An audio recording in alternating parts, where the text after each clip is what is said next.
ভাই কেন কাঁদো, আমার বন্ধুটার খবর কি বলো?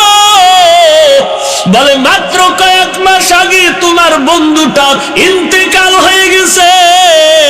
ওই যে তাকায় দেখো পাশ বাগানে তার কবর। বিবাহ কি করে নাই? বলে হ্যাঁ, বিবাহ করার পরে ছোট্ট দুইটা বাচ্চা আছে। ওদের কি হালাত? ওরা কান্না করে, বলে ঈদের সময় চোখের পানি ধরে রাখতে পারি না।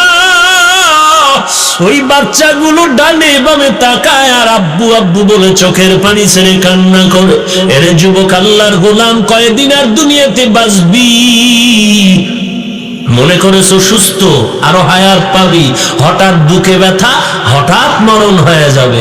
মা পাশে বসে কাঁদবে, আমার কলিজার টুকরা সন্তানটা কবরবাসী হয়ে যাইতেছে। তোরা কে কোথায় আছো?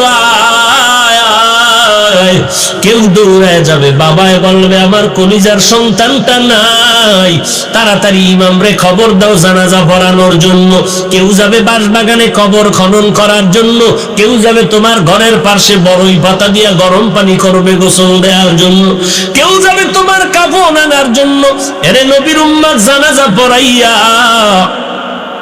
যখন খাট কাঁধে নিয়ে কবরস্থানে যাবে, জানালা দিয়া তোমার আমার মা কাঁদবে আর বলবে কই নাও আমার সন্তান, শেষবারের মতো একটু চেহারাটা দেখায় নাও। কারণ এই সন্তান আমাকে মা বলে যখন ডাক দিত আমার কলিজা ঠান্ডা হয়ে যেত, এখন আমাকে কে মা বলে ডাকবে? এরে যুবক আল্লাহর গোলাম, যদি তুমি মনে করো এই কথাগুলো সত্য, মনে তো করতেই হবে। মিথ্যার কোনো কেউ আজ পর্যন্ত প্রমাণ দিতে পারে নাই। সাহাবায়ে কেরামের ইতিহাস জানো, 10 জন সাহাবা জান্নাতের সুসংবাদ পাইয়াও মরণ পর্যন্ত শুধু কান্না করেছে, কবরে আমি একা কেমন করে থাকবো। আল্লাহর কাছে তওবা করো রে যুবক।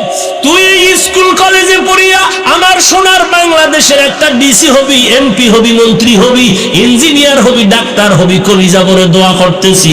আমি বলি না তুই একজন মাওলানা হয়ে যা, আমি বলি না রে যুবক কলেজের বারান্দা বাদ দিয়ে মাদ্রাসায় এসে একজন মুফতি সাহেব হয়ে যা। খোদার কসম একবারও বলি না তুমি ডাক্তার হয়ে যা, আমি কলিজা ভরে দোয়া করতেছি। বান্দা তুমি ইঞ্জিনিয়ার হও, ধন্যবাদ, কিন্তু বাবা আদর্শটা ঠিক রাখো। আর আদর্শ নিয়ে যদি জমিনে সম্মান পেতে চাও, দুনিয়ার কোন নাপাক আদর্শ নেওয়া যাবে না। আমার মদিনাওয়ালা নবীর আদর্শই তোমার গ্রহণ করে চলতে হবে। কারণ আমার নবীর আদর্শের মতো পবিত্র আদর্শ জমিনে আর কোথাও খুঁজে পাইবা না।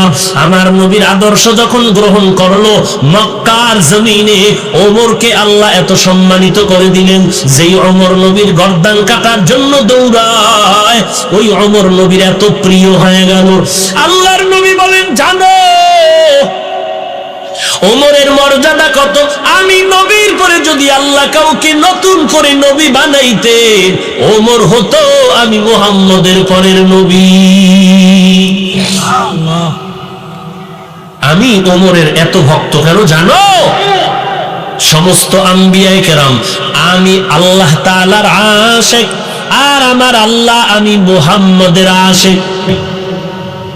ঠিক তেমনি ভাবে সমস্ত সাহাবায়ে কেরাম আমার নবী মুহাম্মদের আশিক, আর আমার নবী মুহাম্মদ খুদ ওমরের আশিক।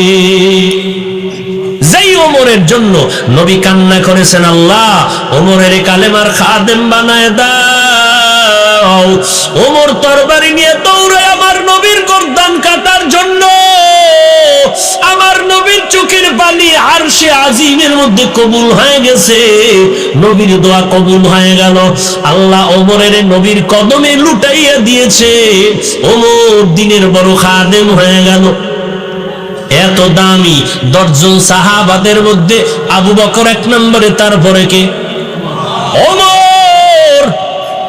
সেই ওমর যে রাস্তা দিয়ে যায় শয়তান ওই রাস্তায় চলতে ভয় পায়। এবার বুঝো কেমন ইমানের পাওয়া।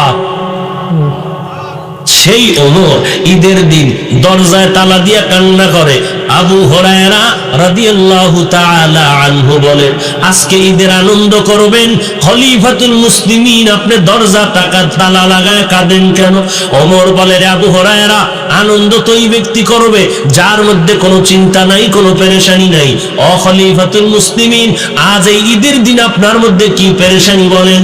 ওমর চোখের পানি ছেড়ে কান্না করে, রে আবু হুরায়রা, রমজান চলে গেল, রোজা রেখেছি, কবুল হলো কিনা চিন্তা। আমি নামাজ পড়েছি, তারাবি পড়েছি, কবুল হলো কিনা চিন্তা। জাহান্নামের আগুন থেকে নাজাত পেলাম কিনা চিন্তা।